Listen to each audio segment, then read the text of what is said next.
umaga po sa atin lahat. Gawa po tayo ng ng pork and tofu dinakdakan. Yan, ito po yung mayonnaise.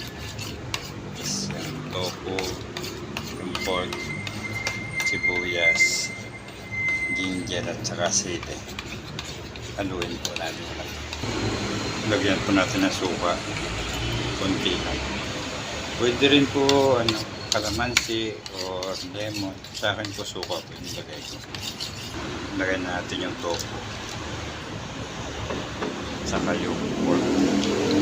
Hinayan po ng maliliit. Tapos haluin lang po natin.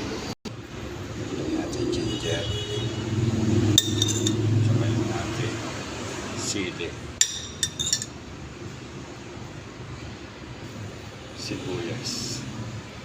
Ito na po ang ating pork tofu dinakdakan.